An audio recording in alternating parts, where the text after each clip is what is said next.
ಧ್ವನಿವರ್ಧಕ ವಿತರಣಾ ಸಮಾರಂಭದ ಉದ್ಘಾಟಕರು, ತಾಲೂಕಿನ ದಕ್ಷ ಆಡಳಿತಗಾರರು, ನಮ್ಮ ಹಿತೈಷಿಗಳಾಗಿರ್ತಕ್ಕಂಥ ಕ್ಷೇತ್ರ ಶಿಕ್ಷಣಾಧಿಕಾರಿಗಳಾಗಿರ್ತಕ್ಕಂಥ ಗಂಗರಾಮ್ ಸಾರ್ ಅವರೇ,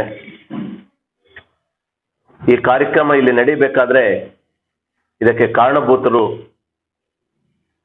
ನನ್ನ ಹಿತೈಷಿಗಳು, ನನ್ನ ಸೋದರ ಸಮಾನರಾದಂಥ ಗೊಲ್ಲಹಳ್ಳಿ ಪ್ರಭಾಕರ್ ಅವರೇ, ಕಾರ್ಯಕ್ರಮದಲ್ಲಿ ಉಪಸ್ಥಿತಕ್ಕಂಥ ಪ್ರತಿ ವಿಚಾರದಲ್ಲೂ ಕೂಡ ನನ್ನೊಟ್ಟಿಗಿದ್ದು ನನಗೆ ಬೇಕಾಗಿರ್ತಕ್ಕಂಥ ಹಿತನುಡಿಗಳನ್ನು ಹೇಳಿ ಒಳ್ಳೆಯ ರೀತಿಯಲ್ಲಿ ನನಗೆ ಒಂದು ಸನ್ಮಾರ್ಗವನ್ನು ತೋರಿಸ್ತಾ ಇರ್ತಕ್ಕಂಥ ಶಾಲಾ ಪ್ರಾಥಮಿಕ ಶಿಕ್ಷಕರ ಸಂಘದ ಅಧ್ಯಕ್ಷ ಆಗಿರ್ತಕ್ಕಂಥ ವೆಂಕಟಗಿರಣ್ಣವರೇ, ನನ್ನ ಸ್ನೇಹಿತರು, ನಮ್ಮ ಈ ಭಾಗದ ಮುಖಂಡರು ಆಗಿರ್ತಕ್ಕಂಥ ಆತ್ಮೀಯ ರೆಡ್ಡೆಪ್ಪ ಅವರೇ, ನಮ್ಮ ಹಿರಿಯರು ಪೂಜ್ಯರಾಗಿರ್ತಕ್ಕಂಥ ನಮ್ಮ ಗ್ರಾಮ ಪಂಚಾಯತಿ ಉಪಾಧ್ಯಕ್ಷ ಆಗಿರ್ತಕ್ಕಂಥ ವರ್ಧಣ್ಣವರೇ, ಮತ್ತೋರ್ವ ನನ್ನ ಸೋದರರಾಗಿರ್ತಕ್ಕಂಥ ಮಾರ್ಕೊಂಡಪ್ಪನವರೇ, ಮತ್ತೋರ್ವ ನನ್ನ ಆತ್ಮೀಯರು, ನಮ್ಮ ಹಿತೈಷಿಗಳಾಗಿರ್ತಕ್ಕಂಥ ಸುಬ್ರಹ್ಮಣ್ಯ ಅವರೇ, ಈ ಸಂಸ್ಥೆಯ ಗೌರವಾನ್ವಿತ ಮುಖ್ಯೋಪಾಧ್ಯಾಯರಾಗಿರ್ತಕ್ಕಂಥ ನಮ್ಮ ರಾಮಪ್ಪನವರೇ, ನನ್ನ ಸೋದರ ಸಂಬಂಧಿಯಾಗಿರ್ತಕ್ಕಂಥ ನೇತ್ರಾ ಮೇಡಮ್ ಅವರೇ, ಮತ್ತೋರ್ವ ಸೋದರಿ ಆಗಿರ್ತಕ್ಕಂಥ ಆರ್ತಿ ಮೇಡಮ್ ಅವರೇ, ನಮ್ಮ ಈ ಸಂಸ್ಥೆಯ ಪ್ರತಿಯೊಂದು ಕಾರ್ಯಕ್ರಮಕ್ಕೆ ನನಗೆ ಬೆನ್ನೆಲುಬಾಗಿ ನಿಂತು ಎಲ್ಲ ಕಾರ್ಯಕ್ರಮವನ್ನ ನಡೆಸೋದಲ್ಲಿ ನನಗೆ ಉತ್ತೇಜನ ಕೊಡ್ತಾ ಇರ್ತಕ್ಕಂಥ ಈ ಸಂಸ್ಥೆಯ ನನ್ನ ಎಲ್ಲ ಗೌರವಾನ್ವಿತ ಶಿಕ್ಷಕ ಬಂಧುಗಳೇ, ಮುಖ್ಯವಾಗಿ ಈ ಒಂದು ಕಾರ್ಯಕ್ರಮಕ್ಕೆ ಒಂದು ಒಳ್ಳೆಯ ಒಂದು ರೂಪರೇಷೆಯನ್ನು ನೀಡತಕ್ಕಂಥ ನನ್ನ ಪ್ರೀತಿಯ ಮಕ್ಕಳೇ, ಎರಡೂ ಶಾಲೆಯ ನನ್ನ ಪ್ರೀತಿಯ ಮಕ್ಕಳೇ, ಮುಖ್ಯವಾಗಿ ಈ ಕಾರ್ಯಕ್ರಮಕ್ಕೆ ನಮ್ಮ ಆಹ್ವಾನಕ್ಕೆ ಹೋಗೊಟ್ಟು ಇಲ್ಲಿ ಆಗಮಿಸಿರ್ತಕ್ಕಂಥ ನಮ್ಮ ದೃಶ್ಯ ಮಾಧ್ಯಮದ ಮಿತ್ರರಾಗಿರ್ತಕ್ಕಂಥ ನಮ್ಮ ಚಲಪತಿ ಅವರೇ, ಸುಕುಮಾರ್ ಅವರೇ, ಆದಿಲ್ ಅವರೇ, ಇಲ್ಲಿ ಬಂದಿರ್ತಕ್ಕಂಥವರು ಸಮಸ್ತ ಜನತೆಗೂ ನಮ್ಮನ್ನು ಹೇಳಿ ನಾನು ಒಂದು 2 ಮಾತನ್ನು ಮಾತಾಡಲಿಕ್ಕೆ ನಾನು ಇಷ್ಟಪಡ್ತೇನೆ. ಇವತ್ತು ಒಂದು ಕಾರ್ಯಕ್ರಮ ಆಯೋಜನೆ ಮಾಡ್ತಾ ಇದ್ದೀವಿ. ಇಲ್ಲಿ ಏನು ಆಗ್ತದೆ, ಸುಮಾರು ಅವ್ರು ಹೇಳಿದಾಗೆ ಸ್ವತಂತ್ರ ದಿನಾಚರಣೆಯ ಒಂದು ಸಂದರ್ಭದಲ್ಲಿ ಹೇಳಿದ್ದೆ, ನಿಮ್ಮ ಶಾಲೆಗೆ ಒಂದು ಧ್ವನಿವರ್ಧಕ ಕೊಡ್ತೀನಿ, ಯಾರೋ ಮುಖ್ಯನಾದ್ರು ಅಂತ ಕೂಡ ನಾನು ಹೇಳಿದ್ದೆ. ಒಮ್ಮೆ ನಮ್ಮ ಆರ್ತಿ ಮೇಡಮ್ ಅವರು, ನಮ್ಮ ಸುಬ್ರಹ್ಮಣ್ಯ ಸಾರ್ ಅವರು ನನ್ನ ಸ್ನೇಹಿತರು, ಅದೇ ರೀತಿ ನನ್ನ ಸ್ನೇಹಿತರಾಗಿರ್ತಕ್ಕಂಥ ರೆಡ್ಡೆಪ್ಪ ಅವರು, ಯಾಕಂದ್ರೆ ಸುಬ್ರಹ್ಮಣ್ಯ ಅವರು ನನ್ನ ಸ್ನೇಹಿತರು, ನಾವು ಜೊತೆಗಿರ್ತಕ್ಕಂಥವ್ರು, ನಮ್ಮ ಪಕ್ಕದ ಮನೆಯವರು ಈಗ ಅವರೆಲ್ಲ ಹೇಳಿದ್ರು. ಸೊ ಬಹುಶಃ ನಾನು ಮರ್ತಿದ್ದೆ. ಆಯ್ತು, ಅದಕ್ಕೆ ಒಂದು ವ್ಯವಸ್ಥೆ ಮಾಡಿಕೊಡ್ತೀನಿ ಅಂತ ಕೂಡ ಅವ್ರಿಗೊಂದು ಆಶ್ವಾಸನೆ ಕೊಟ್ಟಿದ್ದೆ. ಮೊನ್ನೆ ಒಂದು ಅಮರಜ್ಯೋತಿ ಶಾಲೆಯಲ್ಲಿ ನಾನು ನಾಗರಾಜಣ್ಣವ್ರ ಜೊತೆ ಏನು ಮಾತಾಡ್ಬೇಕಾಯ್ತು, ನಮ್ಮ ಕಾಡೇನಹಳ್ಳಿ ನಾಗರಾಜಣ್ಣವ್ರ ಜೊತೆ ಆಕಸ್ಮಿಕವಾಗಿ ನಮ್ಮ ಪ್ರಭಾಕರ್ ಅವ್ರು ಬಂದರು. ಆಗ ಪ್ರಭಾಕರ್ ಅವ್ರಿಗೆ ಒಂದು ಪ್ರಸ್ತಾವನೆ ಮಾಡಿದೆ. ನಮ್ಮ ಸರ್ಕಾರಿ ಶಾಲೆ ಎಮ್ಮೆನತ, ಅದು ಮೇಲಾಗಣ್ಣೆ ಬೇರೆ ಅಲ್ಲ, ನನಗೆ ಎಮ್ಮೆನತ ಬೇರೆ ಇಲ್ಲ, ಅದು ನಮ್ಮೂರಿದ್ದಾಗೆ ಇದು. ಅಲ್ಲಿ ನಮ್ಮ ಬಡ ಮಕ್ಕಳು ಓದ್ತಕ್ಕಂಥ ಶಾಲೆ, ಸಹಾಯಸ್ಥ ನಿಮ್ಮಿಂದ ಆಗಬೇಕು, ಅಲ್ಲಿ ಒಂದು ಧ್ವನಿವರ್ಧಕ ಕೊಡಿಸ್ಬೇಕು ಅಂತ ನಾನು ಅವ್ರಿಗೊಂದು ಪ್ರಸ್ತಾವನೆ ಮಾಡಿದೆ. ಆಗ ನಾಗರಾಜಣ್ಣ ಅವರು ಕೇಳಿದ್ರು, ಏನಂದ್ರೆ ಈ ತರ ಪ್ರಸ್ತಾವನೆ ಮಾಡ್ತಾ ಇದ್ದೀನಿ ಅಂತಂದ್ರೆ, ಅಯ್ಯೋ ಕೊಡ್ಸ್ತಾರೆ ಬಿಡಪ್ಪ, ಅದಕ್ಕೇನಿದೆ ಅಂತ ನಮ್ಮ ಕಾಡೇನಹಳ್ಳಿ ನಾಗರಾಜವನ್ನು ಕೂಡ ಇವತ್ತು ನಾವು ನೆನೆಯಬೇಕಾಗ್ತದೆ. ಏನು ಬೇರೆ ಮಾತು ಹೇಳಿಲ್ಲ ನನ್ನ ಸ್ನೇಹಿತರಾಗಿರ್ತಕ್ಕಂಥ ಪ್ರಭಾಕರ್ ಅವರು, ಹಣ ಕೊಡ್ಸೋಣ ಹೋಗೋಣ, ಅದಕ್ಕೇನು ನೀವು ಯೋಚನೆ ಮಾಡಿದ್ವಿ, ನೀವು ಯಾವಾಗ ಹೇಳಿದ್ರೆ ಅವಾಗ ಕೊಡಿಸ್ತೀನಿ ಅಂತಕ್ಕಂಥ ಕೂಡಲೇ ಹಾಗೆ ನನಗೆ ಆಶ್ವಾಸನೆ ಕೊಟ್ಟರು. ಎಷ್ಟು ಬೇಗ ಆಶ್ವಾಸನೆ ಕೊಟ್ಟರು ಅಷ್ಟು ಬೇಗ ಇವತ್ತು ಧ್ವನಿವರ್ಧಕವನ್ನು ಕೊಡಿಸ್ಕೊಟ್ಟಿದ್ದಾರೆ ನಮಗೆ. ಇವತ್ತು ಇಲ್ಲಿ ನಡೆದಕ್ಕಂಥ ನಾವೆಲ್ಲರೂ ಕೂಡ ನಮ್ಮ ಪ್ರಭಾಕರ್ ಅವರಿಗೆ ಅಭಾರಿಯಾಗಿದ್ದೇವೆ. ಅವರು ಜನಪರ ಕಾರ್ಯಕ್ರಮಗಳನ್ನು ನಾನು ನೋಡಿದ್ದೇನೆ, ಅವರ ಜನರಿಗಾಗಿ ಅವರು ಮಾಡ್ತಾ ಇರ್ತಕ್ಕಂಥ ಸಾರ್ವಜನಿಕ ಕಾರ್ಯಕ್ರಮಗಳನ್ನ ನಾನು ನೋಡಿದ್ದೇನೆ, ಅವರು ಮಾಡ್ತಕ್ಕಂಥ ದಾನ ಧರ್ಮಗಳನ್ನು ನೋಡಿದ್ದೇನೆ. ನಿಜವಾಗ್ಲೂ ಕೂಡ ಭಗವಂತ ಅವರಿಗೆ ಒಳ್ಳೆ ಮನಸ್ಸು ಕೊಟ್ಟಿದ್ದಾರೆ. ನಿಜವಾಗ್ಲೂ ಕೂಡ ಆ ಭಗವಂತ ಅವ್ರಿಗೆ ಐಶ್ವರ್ಯ ಆರೋಗ್ಯ ಕೊಡ್ಲಿ, ಇನ್ನ ಅವರ ಒಂದು ರಾಜಕೀಯ ಜೀವನ ಪ್ರಜ್ವಲವಾಗಿರ್ಲಿ ಅಂತ ಆ ದೇವರಲ್ಲಿ ನಾನು ಈ ಸಂದರ್ಭದಲ್ಲಿ ಪ್ರಾರ್ಥನೆ ಮಾಡ್ತೀನಿ. ಇನ್ನ ವಿಷಯಕ್ಕೆ ಬಂದಾಗ, ಯಾಕಂದ್ರೆ ಬಹಳಷ್ಟು ಜನ ಮಾತಾಡಿದ್ದಾರೆ, ಕೆಲವಾರು ಮಾತುಗಳನ್ನು ಹೇಳಿ ನನ್ನ ಮಾತನ್ನು ಮುಗಿಸ್ತೇನೆ. ಇವತ್ತು ಏನು ಪ್ರಭಾಕರ್ ಅವರು ನಮಗೆ ಒಂದು ಧ್ವನಿವರ್ಧಕ ಕೊಡಿಸ್ತಾ ಇದ್ದಾರೆ, ಅದೊಂದು ಸಾರ್ಥಕತೆಯ ಬದುಕು. ಮನುಷ್ಯನಿಗೆ ಒಂದು ಸಾರ್ಥಕತೆಯ ಬದುಕು ಬೇಕಾಗ್ತದೆ. ನಾವು ಬದುಕಿದ್ದಲ್ಲ ಬದುಕಲ್ಲ, ಆದ್ರೆ ಬದುಕು ಒಂದು ಸಾರ್ಥಕ ಅಂತ ಒಂದು ಬದುಕನ್ನು ಕಂಡ್ಕೋಬೇಕಾಗ್ತದೆ. ಯಾವ ರೀತಿ ಸಾರ್ಥಕತೆ ಒಂದು ಬದುಕನ್ನು ಕಾಣ್ಕೋಬೇಕು? ಒಂದು ಕಾಗೆಗೆ ನಾವು ಆಹಾರ ಕೊಟ್ಟಾಗ ಆ ಒಂದು ಕಾಗೆ ತನ್ನ ಆಹಾರವನ್ನು ತೆಗೆದುಕೊಳ್ಳಲ್ಲ. ಕಾವು ಕಾವು ಕಾವು ಅಂತ 10 ಕಾಗೆಗಳನ್ನು ಕರೆದು ತನ್ನೊಟ್ಟಿಗೆ ಕೂಡಿಸ್ಕೊಂಡು ತಾನು ತಿಂದು ಮಿತ್ರರನ್ನ ತಿನ್ನುವಂತೆ ಮಾಡ್ತದೆ ಒಂದು ಕಾಗು. ಅದು ಆ ಕಾಗೆಯಲ್ಲಿರ್ತಕ್ಕಂಥ ಒಂದು ಆತ್ಮವಿಶ್ವಾಸ, ಅದು ಒಂದು ಸಾರ್ಥಕತೆ ಒಂದು ಬದುಕು.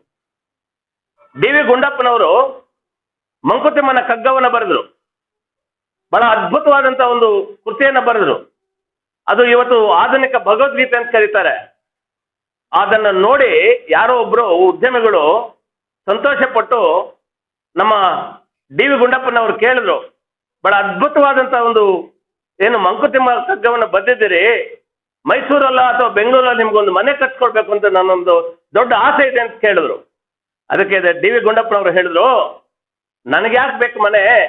ನನಗೆ ಮನೆ ಕಟ್ಕೊಡ್ಬೇಕು, ಆ ವೆಚ್ಚ ಏನು ಬರ್ತಿರೋ ನೀವು, ಆ ವೆಚ್ಚದಲ್ಲಿ 4 ಊರಲ್ಲಿ 4 ಶಾಲೆ ಕಟ್ಕೊಡಿ, ಅದು ಬಡ ಮಕ್ಕಳಿಗೆ ಅನುಕೂಲ ಆಗ್ತದೆ, ನನಗೆ ಮನೆ ಬೇಡ ಅಂತಂದ್ರು. ಅದು ಸಾರ್ಥಕತೆಯ ಬದುಕು. ಸಾಲದ ಮರ ತಿಮ್ಮಕ್ಕ, ಆಕೆ ಬಹಳಷ್ಟು ದಿನ ಜೀವನದಲ್ಲಿ ಮದುವೆ ಆದ್ಮೇಲೆ ಬಹಳಷ್ಟು ದಿನ ವ್ಯಥೆಗೆ ಒಳಗಾಗ್ತಾಳೆ, ಮಕ್ಕಳಾಗ್ಲಿಲ್ಲ. ಆಗ ಆಕೆ ಒಂದು ನಿರ್ಣಯಕ್ಕೆ ಬರ್ತಾಳೆ, ಏನು ಮರಗಳನ್ನ ನಾಟಿ ಮಾಡಿ ಆ ಗಿಡಗಳನ್ನು ಬೆಳೆಸೋದು ಹೆಮ್ಮರವಾಗಿ ಬೆಳೆದ ಇದೇ ನನ್ನ ಮಕ್ಕಳು ಅಂತ ಹೇಳಿ ಆ ಸಾಲದ ಮರ ತಿಮ್ಮಕ್ಕ ಅನೇಕ ಸಸ್ಯಗಳನ್ನ ನೆಟ್ಟಿ ಒಂದು ಅದ್ಭುತವಾದಂತ ಒಂದು ಪರಿಸರವನ್ನ ಈ ಸಮಾಜಕ್ಕೆ ಕೊಟ್ಟುಕೋದ್ರು. ಅವರು ಇವತ್ತಿಲ್ಲ, ಅವ್ರಿಗೂ ನಡೆಸಿದ್ದು ಒಂದು ಸಾರ್ಥಕತೆಯ ಬದುಕು.